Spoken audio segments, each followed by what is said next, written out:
10 years. Wow. Yeah. Went about 10 years ago. And that's L.A., right? L.A., yeah. L.A. Yeah, I was born in Hollister, and then we moved down to L.A. 4 or 5. It's the historic Mexican downtown, kind of. Yeah, a lot of places that I went to 10 years ago have definitely, they're still open, but they've changed.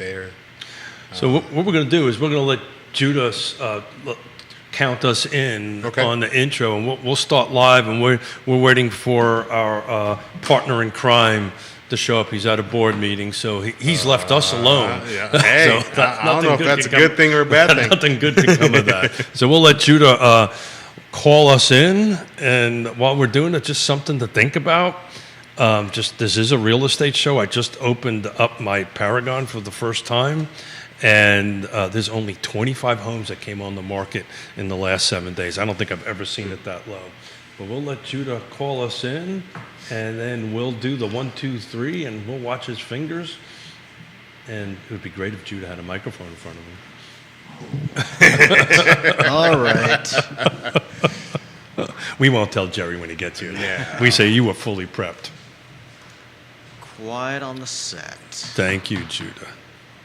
25 homes, man. I keep a picture, Johnny, of week over week, and I'm going to take a look at it here once the cameras go live.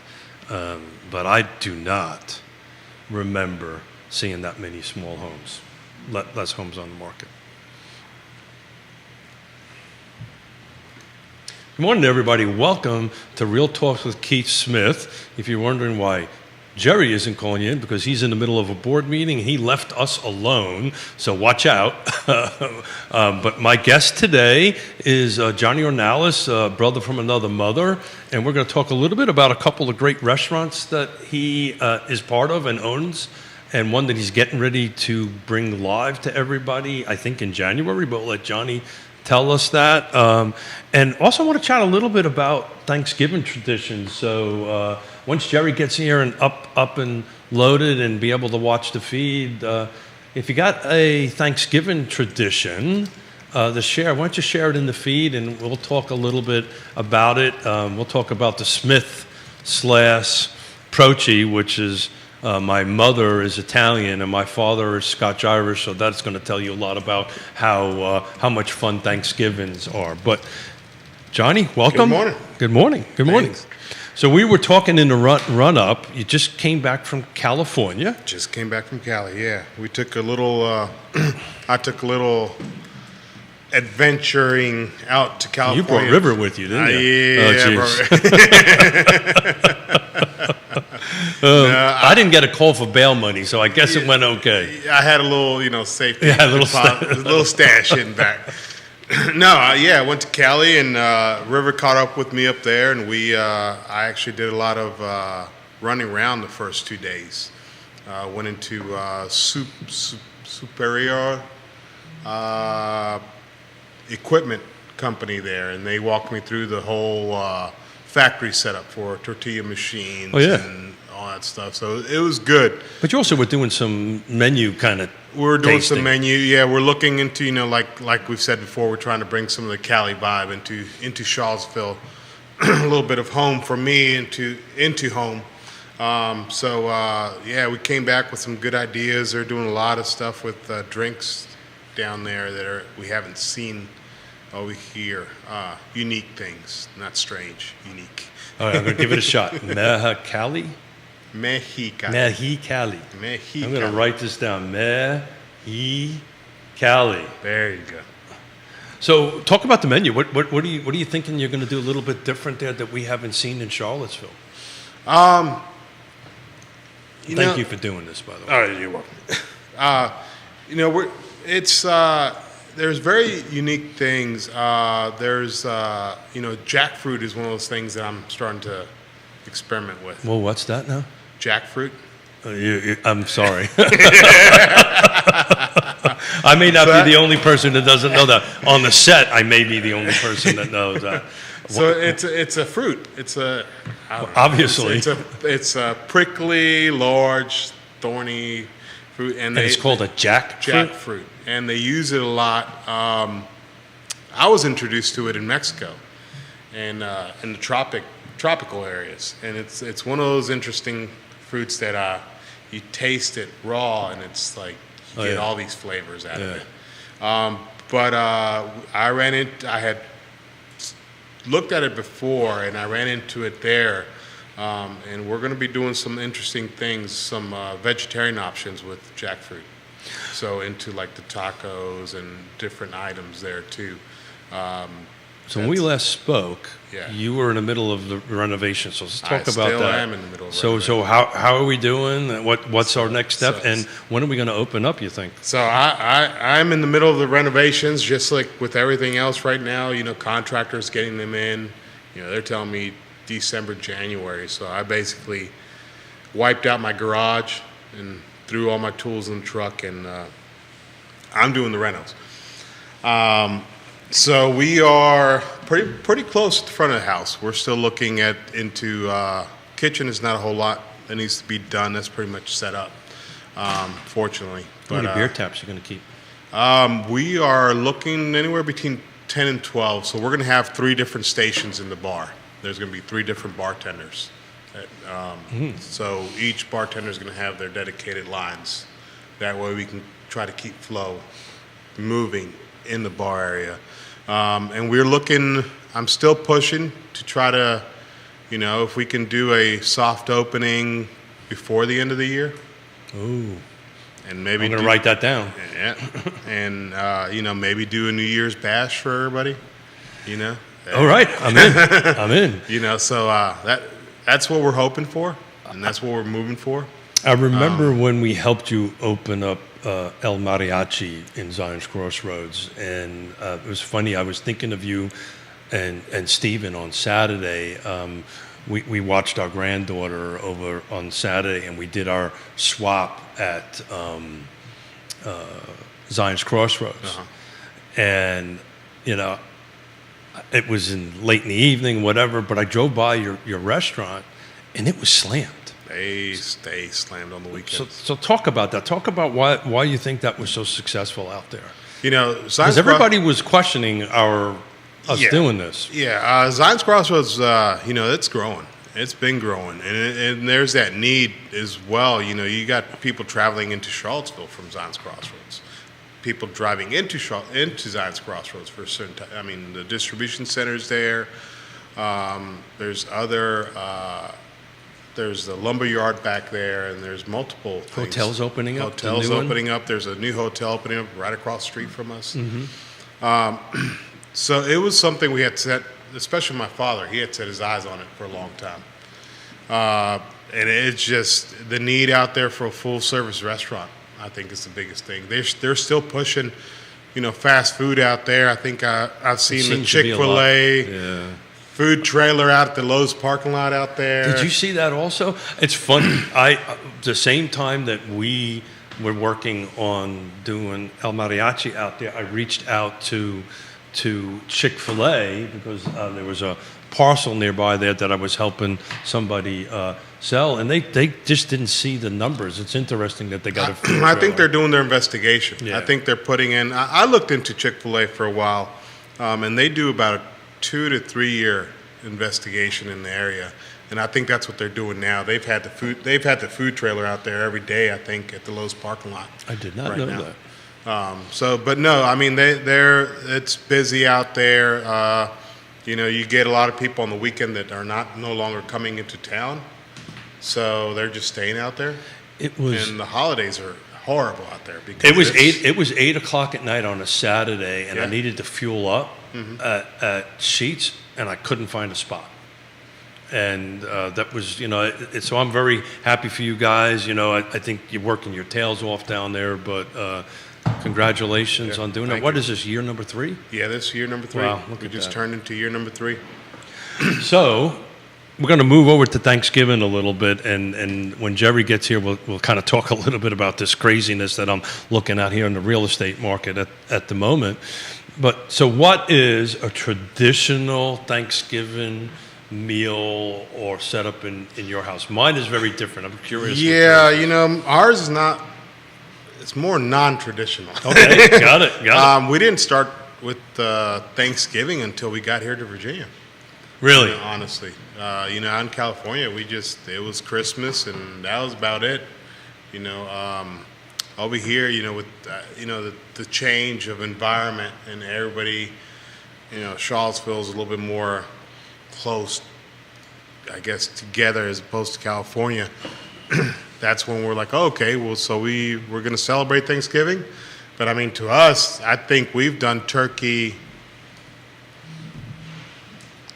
once. Really? So what is there? What do you normally have? I mean, you go from having tamales to have, our first years that we did it, it was just like, okay, it's a day off.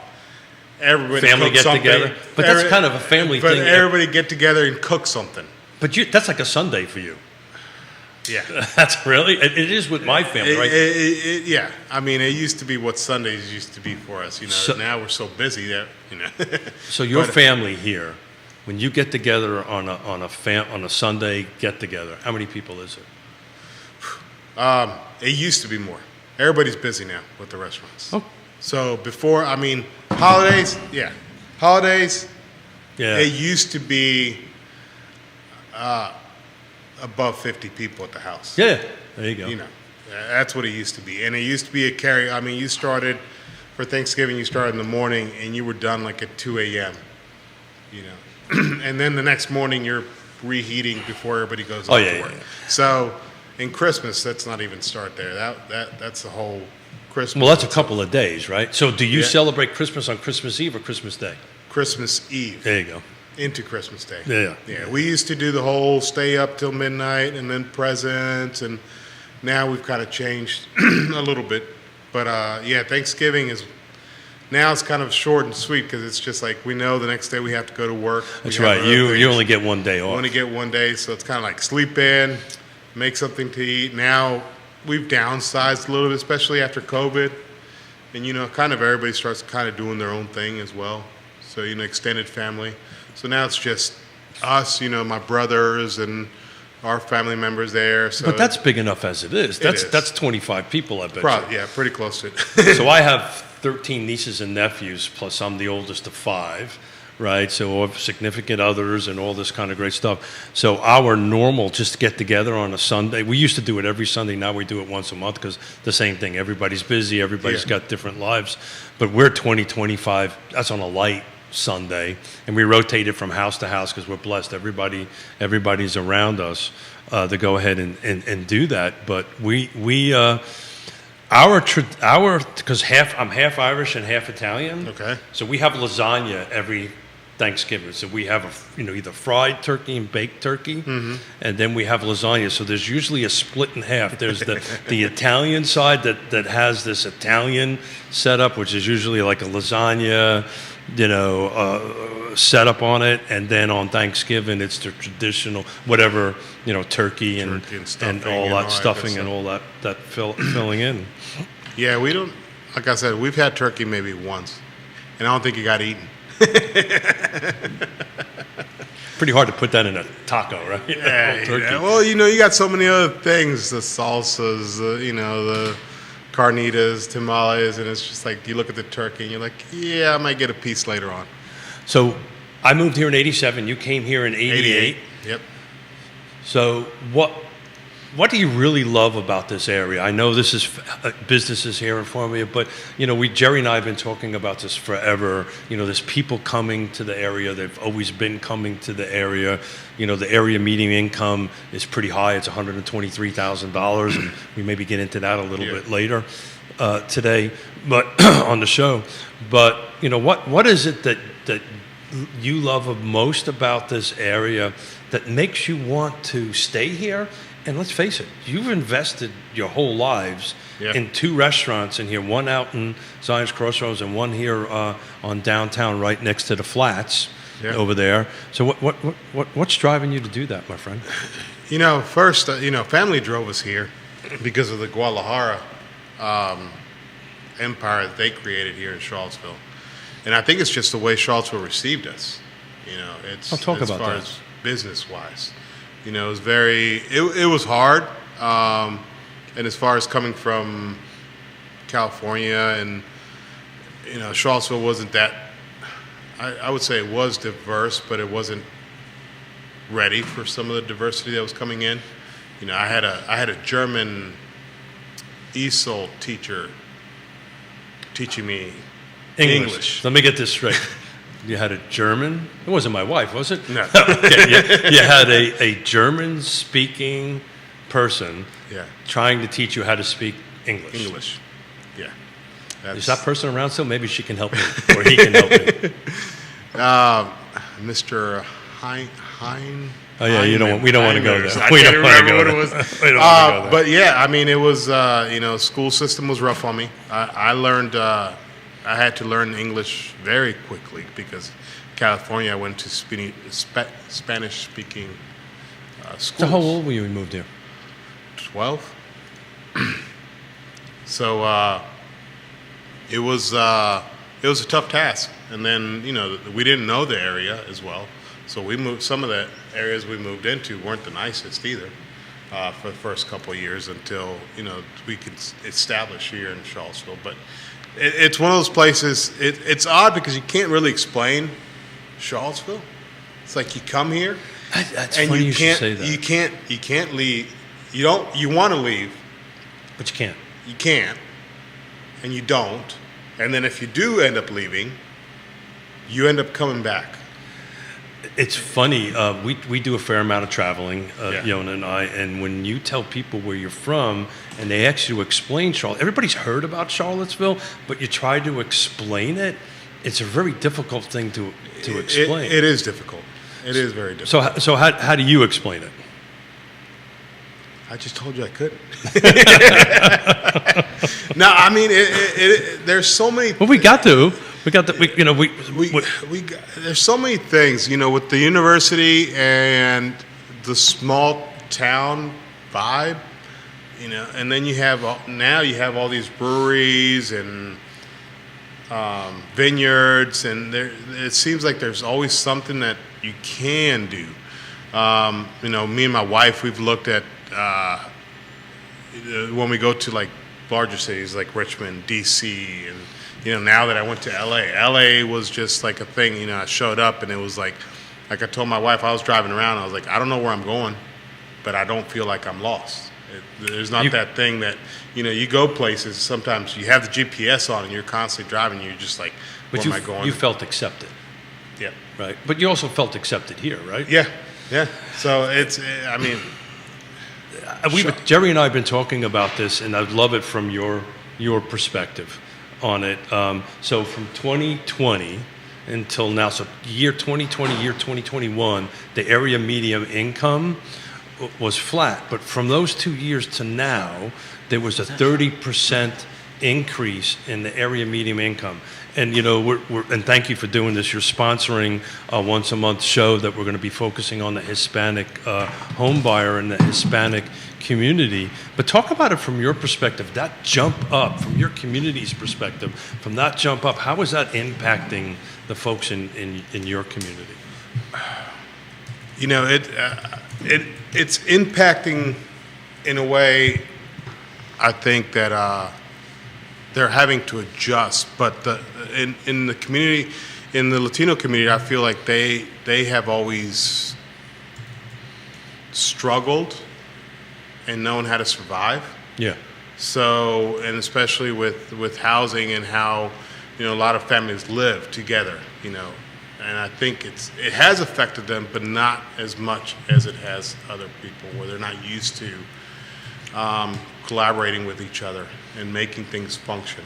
So historically, that's what would happen. Yeah. Folks would team up together. Yeah, I remember having conversations with my Italian side of the family. That's what they did when they first came to this country. Because when we started with Quads, it was our family, and we had about 4 other people living with us. So if there's a change where, if there was a change in money, they could adjust because extra people at home. Let's welcome the man, the myth, the legend. Absolutely. It's good to see you, gentlemen. Good morning. I apologize to everyone that's watching the program right now. I had a board meeting today that ran long. Well, that never happens. It's great to be with you guys. Johnny, it's great to see you. Yeah, good to see you too. Yeah. Same, Keith, with you. Yeah, same here, my friend. I hope we did a decent enough job to kind of keep the conversation going. But we kind of kicked it off on welcoming Johnny and talking a little bit about his restaurants and some family traditions. And then I was trying to dive into some data because this is the first time I've ever seen in the last 7 days only 25 homes come on the market. Yeah, limited inventory right now. We're seeing that the days on market are getting longer, but I would imagine we're celebrating Mexicali. We are. And the progress that you're making on the Old World of Beer location. I know that I've been talking about your restaurant with our friends and our family and our platform and following, and Johnny, the chatter has been so positive. You know, it's one of those things. You know, walking around, I've got a bunch of friends asking already. It's like, when's it? We even talked to a few bartenders in Cali. They might stop by at some point. What's the grand opening? I'm sure Keith asked you. We already went through this. Yeah. So we're hoping to do a soft opening maybe last week of December. Fantastic. Yeah. Good for you. That's where we're plugging along. Will we be invited? Do you need an invite? Yeah, do you need an invite? No, I've never needed an invite before. Just showed up. I remember Jerry and I attending the El Mariachi grand opening, and Jerry and I sat outside for a cocktail. And I was, up until that point, I was a little nervous, right? I must admit. You were nervous? I was a little nervous, right? Because this was cutting edge, for Zion's Crossroad, because there was not a sit-down meal up there. And I thank you for believing in me to help you through the process. But after my first margarita, I looked around and went, whew. We got you just this needed one. the margarita in you. I needed the margarita in. How's labor? Is labor getting any easier out there, Johnny? No, I'm doing all the labor at Mexicali. So that's we were just discussing that. Getting contractors in is. Well, I meant for the restaurant staffing. Staffing, I think we might be okay. It's there's people that when there's something new and there's They want to work there. I'm like I said, I'm very honored to have River along with me. We were up in Cali. I got to know a little bit more about him, and he has his following as well. So I think we got to bring him on, but we're going to have a little talk with him before he goes. How's River doing? He's doing good. Yeah. He's doing really well. He was like I was telling him. We went around, like I was telling Keith. We went around looking at a lot of. Him's okay. Him's okay.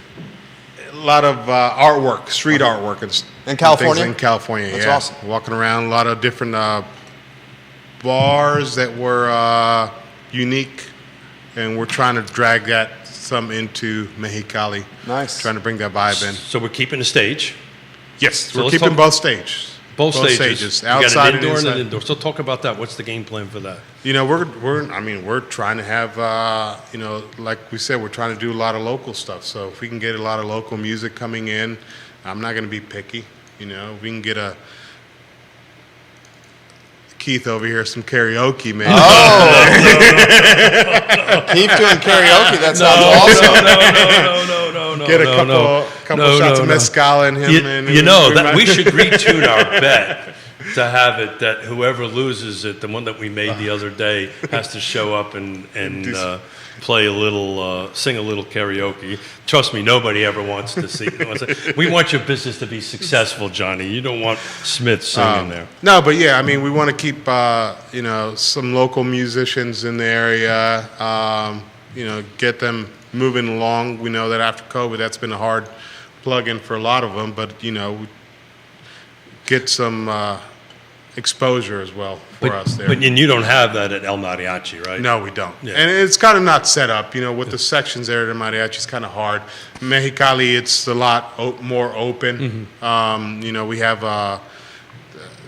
the space is open, and then also we have the large doors, that accordion doors that connect the patio to the dining area as well. So That's like 1,800 square feet of patio, right? 1,800 square feet in patio, and then another 1,800 square feet Inside. inside. So, we're planning on doing some, maybe once a month events for the community in the patio, bringing in some of these local businesses that want to come out and, showcase their product as well there in the patio and have some music, have a little mini market or something there in the patio. So I'm going to change gears a little bit on you. How can I, from your perspective, how can I, as a real estate professional, best help your community buy a home? That's a tough one. That is a very tough one because the first thing is getting in the door. That's the biggest thing. And I think it starts with educating the Latino community. Some of these, we try to educate to a certain point, but there's some things that don't quite sink in. And trust. The whole setting, when me and my wife first bought our home, we went through, Piedmont Housing? Yeah, Piedmont Housing Alliance. Yeah. Mm-hmm. And we sat down and, walking out of there with your head down because they're telling you you're not ready for it because we weren't educated on it. How did that, I'm part of that. How did that process go? Did you walk away feeling like you had a path or not? We did walk away feeling we had a path, but it was just disappointing that, you work hard to get something and then you realize you're not even there yet. It took us about a year to try to, okay, we need to change these things around, and then we can come back and revisit the situation. So the educational part of it is, I think, the big key in trying to help the Latino community. So I'm looking at a report from 2022, the end of 2022, that Hispanic ownership rose to a rate of 48.86%. So the Hispanic purchaser is and it's interesting, if you read the article, it talks about how it navigates the affordability crisis that we're doing at the moment. And a lot of it has to do with folks living together, pooling up their money, but maybe not understanding 100% what's available to them, as far as options go. So how can we best communicate?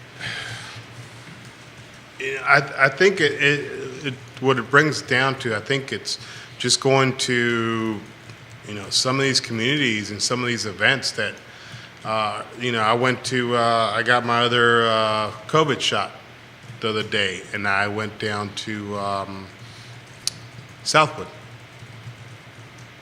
And they were doing their community clinic there.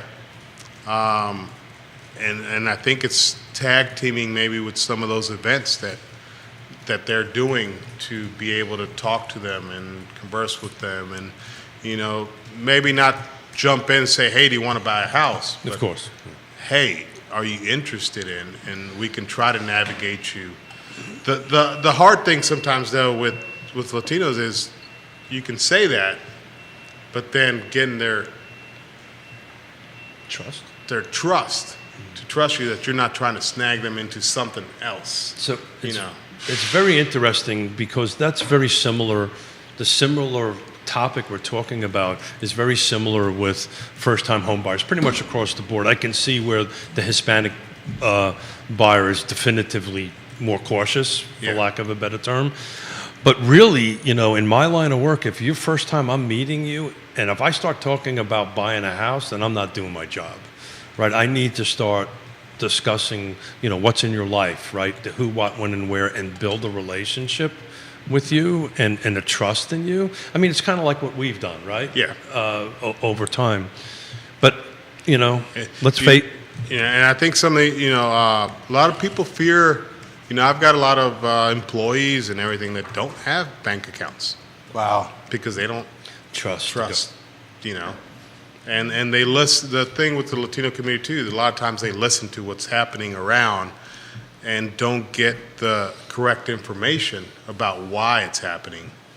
And then it's just like, I'll just stay away from that. I'll leave it alone. And I've got, I've tried to help some of my employees to, get an account, get a credit card, and get started. And it takes a while. even though, I've worked with some of these employees 5+ years, even then it takes a while for them to kind of, okay, this is what I need to do. So, This is the path that I need to go into. and thank you for being here, and thank you for doing this, because this is something that I've been trying to figure out what to do and how to help. And we've got these skills, but Yep. I don't know how to translate it from here to help your community. Would something like I don't want to call it a first-time home buyer, but with some sort of seminar or some location, would people show up to that? if we Honestly, I promote think you need to start hitting the church. that? Oh, That's a great idea. I mean, just You don't start- stand next to me, though. Lightning bolt might hit me. That's a great idea, Johnny. churches, because a lot of the community on the weekends, that's where they're at. And the trust is already there in a way. So getting to know people there I like and it. getting to be a part of their events, that would be a way to create this little forum just to say, hey, if you're ever looking to purchase a house, this is kind of what you need. This So- is I think the Hispanic community gets it. When you're almost at 50% of homeowners rate that rise on, they understand the value of ownership. They just don't have the path. They don't have the path, and I would be interested to know what percentage of that is owner lending, Seller finance? Yeah. because That's I've a got a great lot question. of family members here, cousins and stuff like that, and I asked Virgil last time what the path would be, but I think it was more a question for Ricardo, was how to get them away from that, because the seller finance, Well, I this- honestly don't know how that functions. Sounds interesting, but it's also easier. It's easier. We can surely talk about that. Jerry's done enough of them. I've done enough of them on that end of it. But it's probably back to this trust thing, right? Because more than likely the ones that they're doing in seller financing is probably other folks within their community. The Latino community is a little weird, and I'll say that, and I'll probably catch heat for it. But if you came to me and offered me a house, I would probably get it from you than from the bank. Explain that. Because of trust. The trust. Yeah. The trust. I mean, especially from the banks in Mexico, Salvador, Honduras, and all that. You go to a bank there, and it's just like, there's only one person walking in the door. It's only a person that's going to do the operation that they're going to do, whether it's cash, check, deposit, pay a bill, or whatever. So it's very strict. And I've said it before, even immigration. I said it before. I went to take my mother-in-law. They wouldn't let me in the door. And as soon as she got in the door, basically they already told her, hey, these documents are false. You're denied. You're gone. That's the same way banks operate down there. It's not just there, it's also in Europe, because Yona and I have bought and sold a lot of property in Europe for her family. It's very similar to the same thing. It's mostly cash. It's controlled by the banks. There isn't a traditional, like we have here, real estate end of it. We go down to St. Martin a couple of times a year. Half the island is Dutch, which functions as the same as the United States. Same type of banking system. On the French side, it's very similar. When you talk to the local French Creoles, the local French folks over there, they don't go to banks for that. They either directly connect with the seller. Correct. Getting title over there is a little bit complicated, but that's interesting. But yeah, so I mean, I don't know, from a seller finance, it's probably less paperwork, less things involved, and also, they're not used to that process. If they're not getting checking accounts, so they're not used to a banking process here in the U.S. We're used to what is used to in Mexico or whatever, how you do those procedures.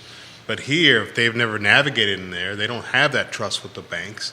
So if somebody just pops in, I think I went to a restaurant the other day, and they asked me if I knew anybody looking to buy houses, because they're out in Ruckersville area, and they're like, yeah, well, we've got houses if you know anybody. So it's like, at a restaurant. You're Yeah. able to buy a house. Wow. You know, through seller Because finance. it's a trust thing. Because it's a trust thing. So a quick little education on the seller financing. The struggle with that is there's not typically a lot of them because the seller has to more than likely own it outright or have It sounds like you're talking about they do. Yeah. Yeah. and the path on that is actually pretty simple. On that end of it, it's one, you have to get together with somebody really good like Bill Tucker, one of our fine sponsors of the show. On that end of it, they create, or a real estate agent, we kind of walk you through the process on it. We create loan documents that generally is a substantial down payment.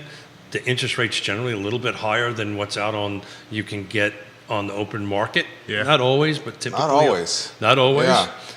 It's typically a little higher on that end of it. It's typically a little shorter, right? It's not a 30-year mortgage, and that's the other thing. And I don't know about Mexico, but I know in Europe, 30-year mortgages they don't exist. Okay. They're generally 10-year or 15-year on the lease side. They're now talking about 40-year stuff here, I know, which it's is bananas. insane. Yeah. Yeah. I'm not too sure in Mexico what the Well, the it's generally mortgages much are, shorter but I on would, that stuff. What did you, this process, how does it compare to Mariachi or Guadalajara, you opening Mexicali? Have you learned so much from these other openings? You do. You take in a lot of information. Yeah. Guadalajara, I saw it through a teenager's perspective. I just basically saw my parents working their butts off, trying to get these places open. Especially more, I recall more Greenbrier when we opened it because I was more hands-on on that one at the time. And then Mariachi, that was just kind of a compilation of my brother and I of what we had learned, what we had taken in. It was still different, it was still hard, but I feel like Mexicali, it's still hard. It's more physical hard than than mental, but it's a little bit easier. It's still the same stress level though. It's still the same worry. If you always worry about new businesses, about how they're going to do, but you kind of just have to throw that in the back burner and not let Have that ride faith. you over. Yep. You guys are going to do great in that He's spot. going to crush it. He's going to crush it. I mean, you've got. Since we put the store together on I Love Seville, he and I probably had 50, 60 people alone just sending us DMs and asking what's going on. And I'd be like, they're going to open soon. I mean, they're putting things together. I mean, that's minimum. And I'm sure you've gotten the feedback. I've gotten feedback here in town, especially, Yeah. I don't know why, but this week. Yeah, Like that's after great. I came back from Well, California. it's because we send the story Yeah. we do, we publish, we take. Oh, yeah, the I've last- seen it. Yeah, the last 20 stories we do, we constantly put in a publication circle. Yeah. So it stays live for 30 days. Okay. Yeah. Yeah. Plus, Wish they know you- it's you. Yeah, that's me. And It's amazing, Johnny. We wish you the best of luck, man. Well, thank you. I think he's going to crush it.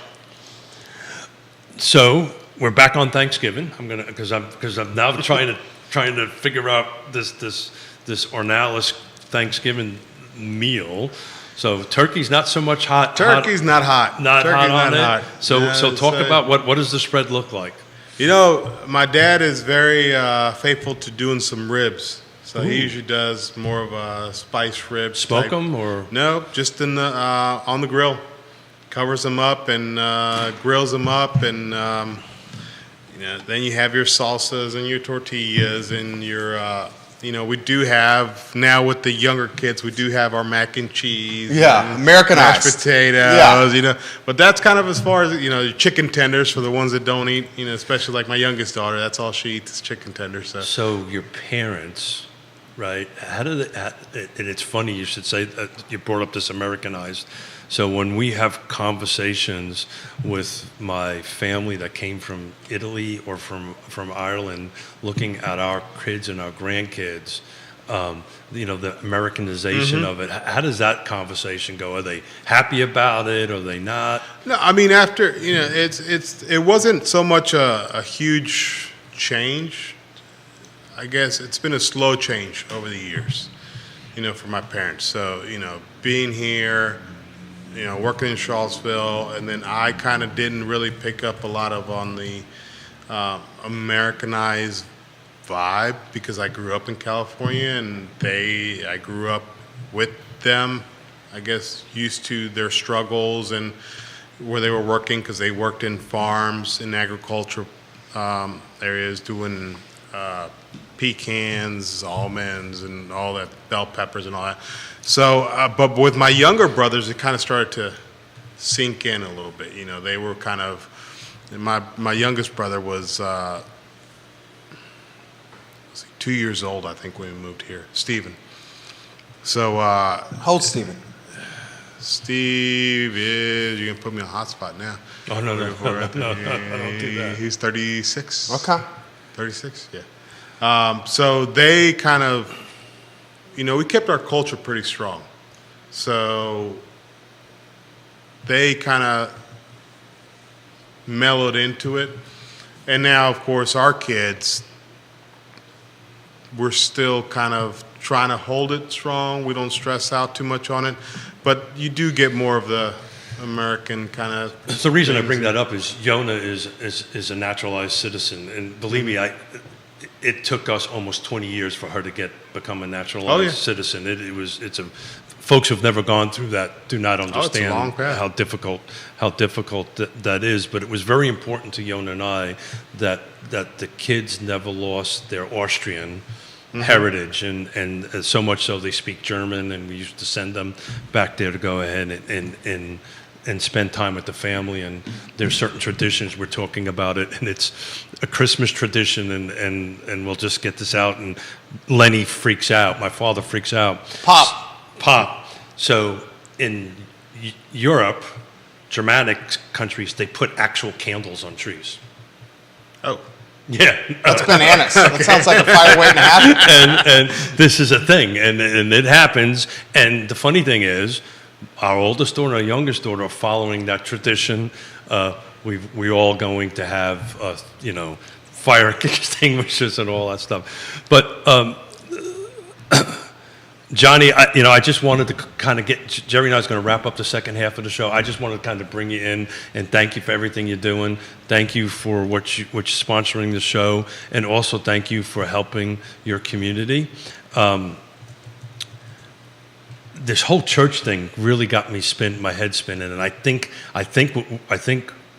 what I'd like to do is offline, if you can go ahead and give me a list of churches. We'll bring Ricardo in there, because they surely don't want to hear from me. Maybe they do.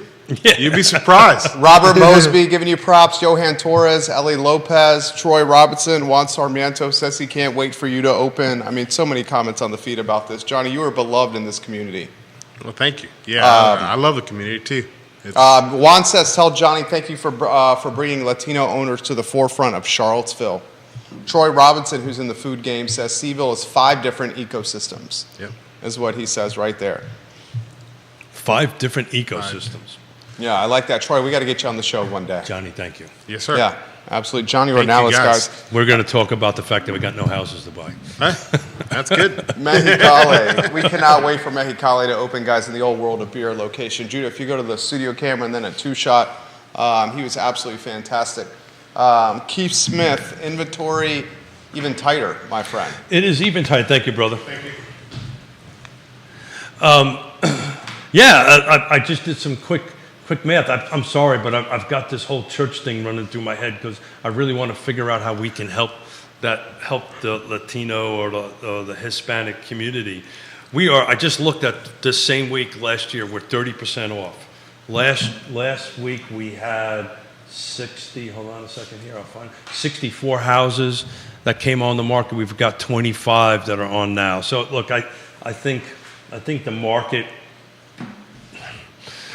market is in this timeout phase. I will tell you though, Jerry, my phone's been ringing off the hook.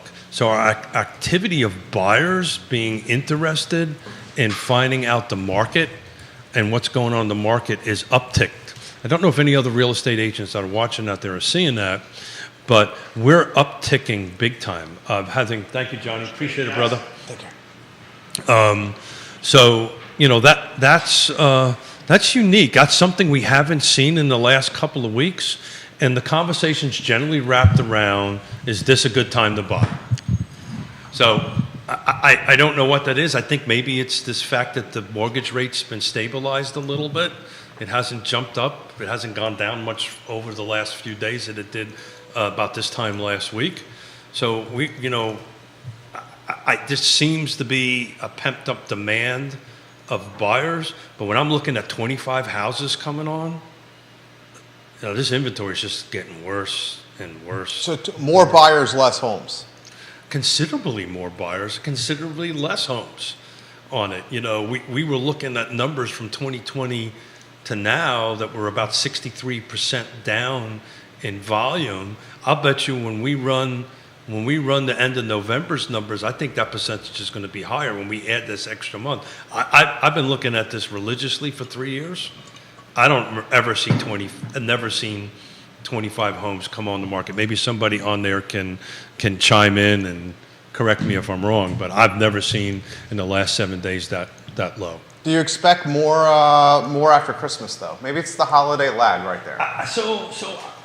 And that's literally since a week. We've been talking to 12 new buyers. Wow. And it's the same thing, very, very diverse buyer profile. Okay. Right? First-time homers? Well, it's the two markets we've been talking about for a while. Uh-huh. It's me, Yep. ancient, Okay. 122 years old, Yep. and Z and millennials. The Zs are coming in a strong way on it. But and to the conversation we've had with Johnny, and I'm so thankful that he spent the first part of the show with me and helped me move the show along. So thank you to Johnny. But you're seeing the multi-generational conversation increase. So it's interesting. The millennial buyers that we're talking, it's pretty much split down the middle. About 12. It's about a dozen. Half are boomers and half are, let's say, Gen Zs and millennials. Both of them are always also having the same conversation about, okay, what does it look like if we ask mom and dad to move in with us? Right. Or what does it look like if we ask the millennials to move into it? And I think the conversation is generally not about money, it's about availability. Well, hold it. So if we're going to do that, the product that's available, the homes that are available, are even less meeting that criteria, right? So if we're looking for homes that either have an apartment in it, right? Because generally these are adult children and then boomers, of course. They're looking for their own space. They're looking for their own whatever. So if you take a look at the 25 that came on the market, which I haven't, I can assure you there's probably less than a handful that meet that criteria. So this is just going to be a lot of education. The conversations we're having with these 12 buyers are, look, from my perspective, if you can find the right house, let's buy it, right? But finding the right house that meets the 6 criteria we talk about all the time takes maybe that's the problem, is the punch list needs to be potentially whittled down a little bit. Punch list, look at that. Checklist. Well, so it's you're 100% right. So the buyers, so every one of these 12 that we've had that reached out to us over the last 7 days on it, again, want all the same thing. They want the condition to be perfect. So what they're telling me is, I want the right location, I want the right price, I want the right features, and I want the right condition. And as far as timing goes, I'm willing to wait for it. Okay, if you're going to wait for it, that's not a problem. More buyers are going to come in the market as more inventory comes in the market. Plus, the price is going to go up because we're going to see an acceleration in price. We may not see double digits, but we're sure as heck going to see increase in price on it. So the thing is should we wait? But every one of them want to move in something. At least the ones that we have don't want to do any work. Oof. Well, think about it. No, I totally understand. I'm paying premium dollar. That may not exist. So this is a matter of relationships, right? ABC, always being communication. Yeah. That's why the buyer's agent is so important about communicating and working the buyer through their expectation list. and you have to help them guide through it. Again, this is what and my brain is turning about our conversation with Johnny, because I'm really trying to figure out how I can best help the Hispanic buyer. The problem is I don't speak Spanish, but help the Hispanic buyer, because it's a matter of education, Right. and helping them understand it's okay, right? It's okay to trust the system. Look, I'll be honest with you. We talk about this on the show all the time.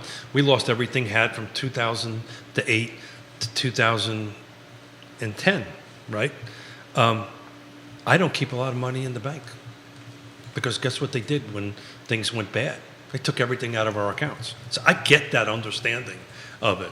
We keep our money tied up in different places. Oh, Yeah. you know a guy? I know a guy. It's under your mattress, right? Well, you hope not. Yeah. Well, if it is, it ain't there. You hope not. But yeah, so I can have this conversation about that. I've also lived under communism, where I understand what it's like for these entities to have this control over you. But it's okay to trust the system. They don't have a lot of reason to trust it. They've been kind of kicked around quite a bit, so I appreciate that. But I want to figure out a way that I can truly help and give back. And this church thing is a great freaking idea. So thank you, Johnny, for that. I just you might not want to stand next to me when the lightning bolts start.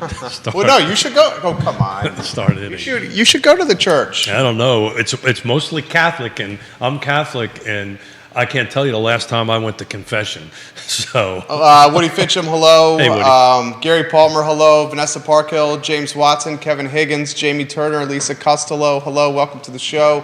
Georgia Gilmer, Ray Cadell, Johnny, Betsy, great to see you. Trevor Knight, Johnny, hello. thanks for coming Nelson, in, man. John Neal, Jesse Rutherford, Mr. DL, Patty Rowe, welcome to the broadcast. Seth Liskey, great to see you this morning. Liza, Tyler, welcome to the broadcast.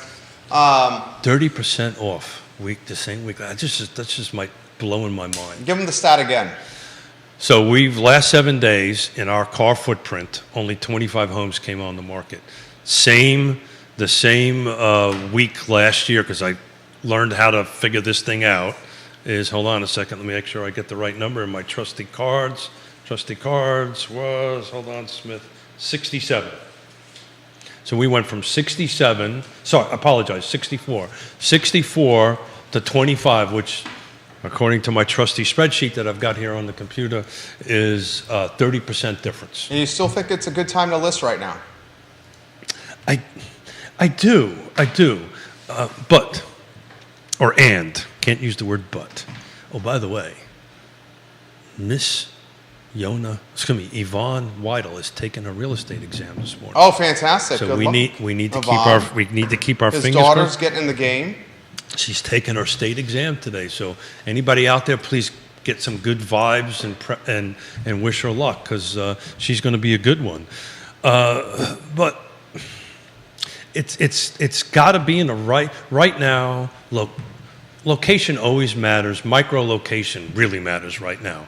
Price always matters. The right price really matters right now. And the features and conditions got to be right. So if you're hitting those three, there are buyers out there. I just had 12 of them.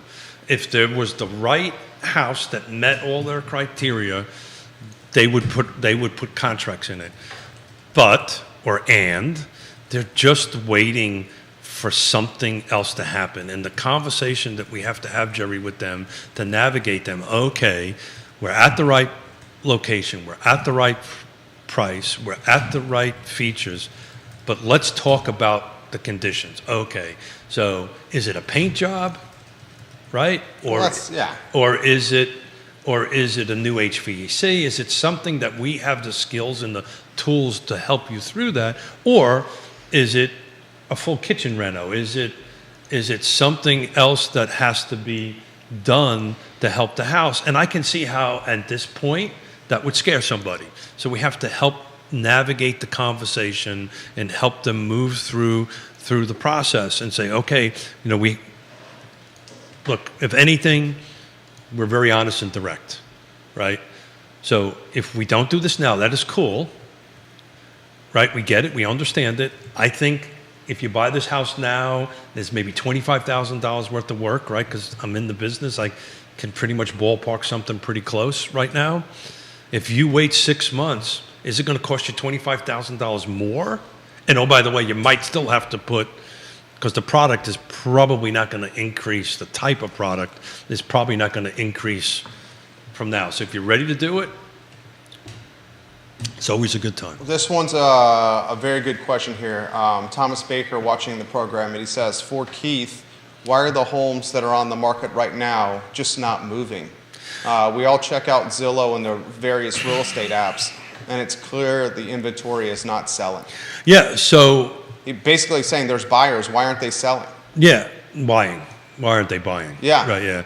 So I think I'm trying to explain it. I think that much like the conversation we had with Johnny, they're just a little extra level of fright. They're a little afraid to do anything right now, and they're also waiting for something to happen which they don't know what it is, right? But you're 100% right. I think and if the interest rate drops a little bit further, I think you're going to see people really coming into the market beginning of next year, definitely in January. I think the spring market, as far as activity goes, is going to be in January. So, look, if you're in the market, you can afford it, and it checks all the right boxes, man, now's the time to do it, particularly new construction, by the way. We were looking at, we have a buyer that we're working together for a new construction in Richmond. And they're offering a 5.5 30-year fixed rate. It's a 2-1 buy down, right? So it's not 5.5 for 30 years, but it's 5.5 for 2 years, and then it jumps up to 6.5 in year 3 in it. So you got about 3 years of discounted rate before your 7.25 or 7.5, whatever you are right now, kicks in. So we've got new construction buyers that are looking there, and also over here. Here's the catch: got to go into contract before the end of the year. Right. That's a lot of pressure, especially when it's you're a lot of 2.5 weeks. It's a lot of pressure. We got Turkey next week. Yeah, 2 right? weeks for Christmas. 2 New weeks Year's, for the Christmas. Jewish holiday. So to answer the question more. I mean, Thomas follows by saying this. He goes, "It just seems like nothing is moving right now." That's exactly right. That's exactly right. Now, we had 59 go pending in the last 7 days, so something is moving. Homes are selling, but they're hitting this right criteria in it. We had 61 close in the last 7 days, but right now, look, I'll pull up. We can just say Albemarle County, and take a look at single-family detached, and take a look at what the average days on market. We're creeping up there to probably into the 20s, right? I'd imagine. I'm going to try to do this in days on market. Talk at the same. I would say it's at 20, if flirting with 20, if not eclipse 20. Well, I'm going to try to do and, that. And as you get into the more expensive, the higher price points and closer to jumbo, it's getting longer in the tooth. Oh, without a doubt. I mean, you got stuff that's that's surpassed the jumbo market. What's jumbo? 724, 726. Yeah, that is, flirting with a month and change. Well, we're going to actually look at that here in a minute. So as you Let's see, talking, the jumbo threshold, I think that's right, 726, 724, somewhere in that limit. Obviously, it's dependent by state. Comments are coming in. I see them. I will get to them, guys. We're picking up the pace and tempo for you. I know you guys like when we do that. Yep. Here on Real Talk with Keith Smith. If you have some questions, put them in Smith's the a little feed. slow. No, you're not slow. Look at that. Look how close. You need a pace setter. Look, I need a pace setter. Yeah. I need somebody to pace Yeah, Smith. you need a pace setter. It's much like when I do a bike ride, right? Yeah. I need a pace setter. Yeah. I need somebody. Well, what I really need is somebody about 20 years younger than me to cut the wind in front of me and to go ahead and pull it. I tell you, it was cold this morning. I froze my you-know-what off this morning. So it's interesting. Single-family detached, no new construction, active in Albemarle County. So this is everything that's active, ranging from a low of 229, which I'd love to know where that is, to a high of 4.2 million on it. But the median days on market are 19. These are active. which I was close. I said about 20. Average is at 38. But if you go back to a couple of shows, we were showing what the median average is. We had a slide for that. We have to hit about 43 to 48 days on average to kind of get to the average over the last 20 years, and we're only at 20. Here's the deal: 20 to 5 is a huge jump, and that's what everybody's seeing. You know, when something's on the market for 20, That's a 4x jump. that's a 4x jump, right? Now do the 700 plus days on market. If Oh, you don't want to see that. $700,000 is the threshold. What's the DOM on So anything? 700 is the Yeah, let's just say let's go with the jumbo market here, because that's a different loan product. is it very Viewers different. and listeners watching Very the program. different. 726,200. So I was right. 726,200. So there's 11 available. There's more than 11 available. And you're saying Albemarle County only? Albemarle County only. Okay. I'm dealing with that because otherwise I got to get to a different. So we're just dealing with Albemarle County single family detached, right? No new construction. There's 11 ranging from a low of 850. So there's not even one for 750 available because I put 750 and up. Didn't tweak any acreages and like that. Median's 20. Average is 57. So the average, so the average across the board was in the 80s, if I remember the slide right, and I'll have to dig one up and take a look at it here real quick to make sure I'm doing it. But you can see stuff 750 and over is getting close. And you're not including new construction in that? Not new construction. Okay. Yeah. Okay. Yeah. So there's 11. I'll double check it, Yeah. make sure I've done it right. And- All active detached Albemarle County. No new construction. There's 11 homes available. This is all active, 11 homes. Okay. Yeah. I guess there's just a lot of proposed product in the pipe. There are a lot of paper houses. If you add new construction in it, that number jumps up. But I typically try to pull Do you that think out. it's the folks that are in that price point not realistic on price? I just think $750,000 jumbo loan at 7.5% is an expensive loan, and typically, that particular buyer. Well, I guess what I'm saying is, why would you list at this time when this is what's happening? It's always gets back to price, right? Well, you know, it only takes one buyer, right? And look, Jerry, I will tell you, we've had this conversation with a couple of listers that we're talking to right now. When you sell between now and the beginning of the year, that buyer is real, ready to go, ready to close, has done their homework, and they are pretty much a rock solid buyer at that particular point. So if you're listing, if you have to list now to sell, again, most people that are selling right now have to sell, right? So if you have to sell, getting out on the market on it, I understand that the thinking is well, if we're not going to sell before the end of the year, and we're at 1120, Because it's not going to happen before the end of the year now.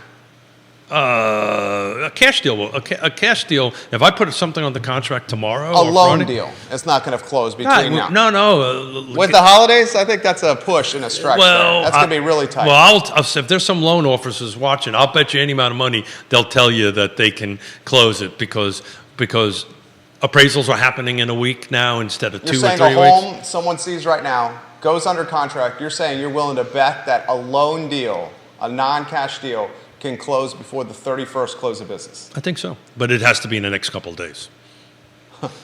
That puts us at about a month. Puts us close on Thanksgiving Day. No, Or under contract on Thanksgiving Day. you need to be under contract by the end of this weekend to close. Now, some loan officers will tell you they can do it in 2 weeks. Some loan officers they can tell you can do it in 3 weeks. That may be the loan officer. Right. Now you need to have a conversation With your home inspector, with your home appraiser. with the the loan officer is probably got. I think appraisers are turning around. That'd be a great question for Woody, but I think appraisers now are turning stuff around a lot faster than they used to. I mean, they're not. They're other than Woody Fincham, most of them are not as busy as they are now because look, we're 63% down in sales since 2020 on it. So I think you could, I mean, if we wrote a deal somewhere between now and Sunday to close before the end of the year, we could do that. New construction definitively, because they want to make it happen before the end of the year. And a lot of people don't know, when you use these programs, you have to work with their preferred lender. You have to work with their preferred closing company. A lot of folks don't know that. This is a great follow-up question from Laura, who's watching the program. And she says, does Keith expect price cuts on these homes that have been staying on the market for a long period? Or does he expect them just to be pulled off the market and then repositioned in the spring market? Maybe yes, maybe no yes. The second half is probably more than likely than the first half. They're just right? going to pull them off and then put them back on. Yeah, so what you would see is... Because I would imagine some listing agreements are getting close to expiration. It depends on when you start, right? Yeah. What's the standard listing agreement? Oh, we usually do it for 6 months. You It's do just 6 a months? standard Okay. kind of 6 months. But it's negotiable, right? It's whatever is working between the seller and all that stuff. So here's the deal. If it's vacant, I don't think you're going to see them come off, right? If it's vacant, you're just going to leave it there, right? And let it get long in the tooth? There's little tricks on the trade. You can take it off the market and redo it. But and Zillow and they pick it up. the Zillow and the Realtor apps don't reset the DOM. They don't. But look, And that's what people are checking. yeah. I know that happens with the MLS, but most folks are using Zillow. That Well, does if you not look at reset the, if DOM. you look at the MLS, right, it has total and whatever.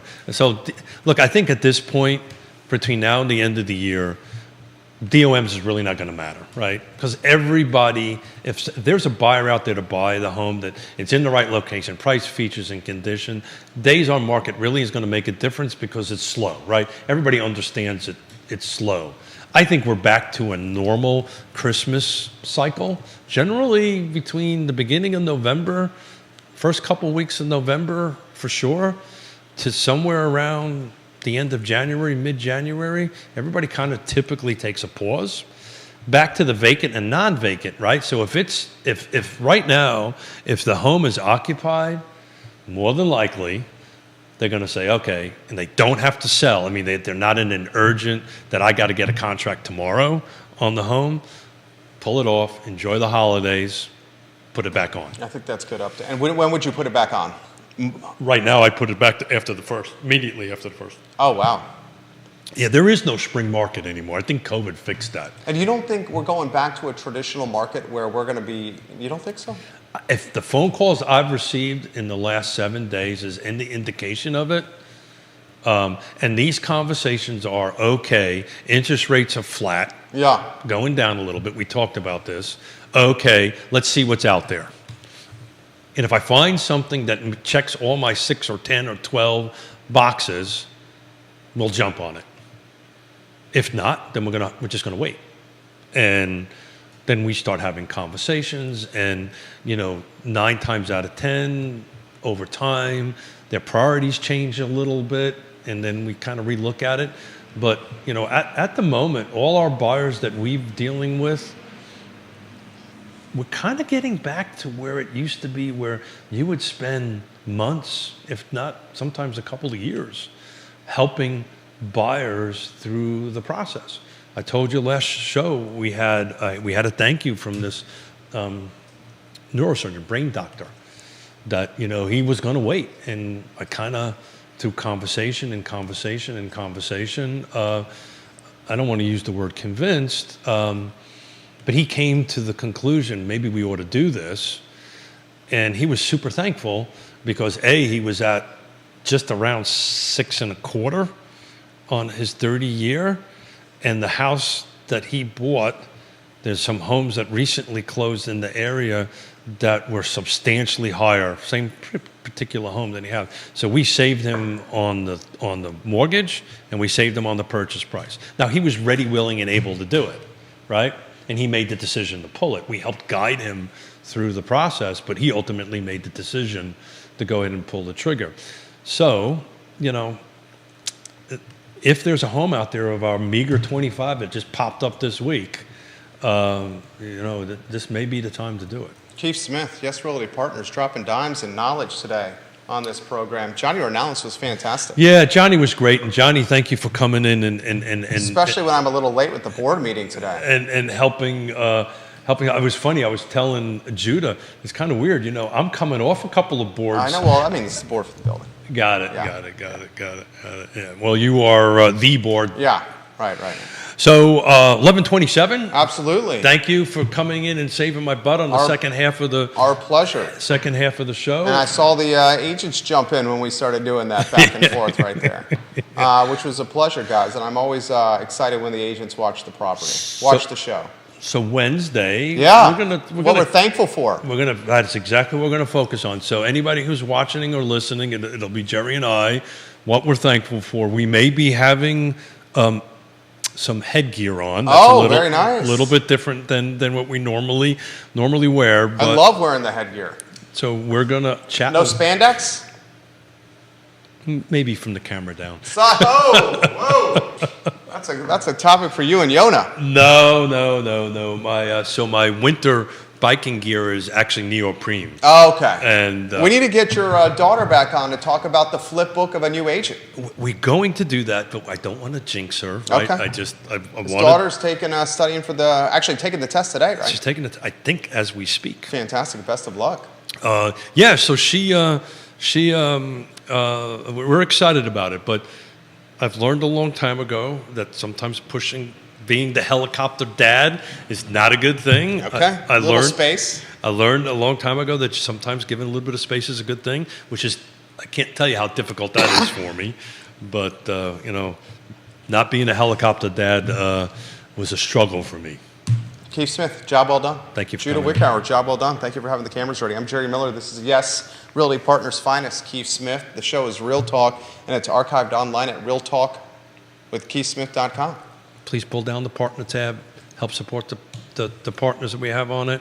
And on Thursday, we're going to give a little shout out and thank you to all the partners that help us do this, because without them, we wouldn't be doing it. I love it. Thank you kindly for joining us, guys. The I Love Seville show up in 1 hour. Get ready and giddy up. So long, everybody. Yeah.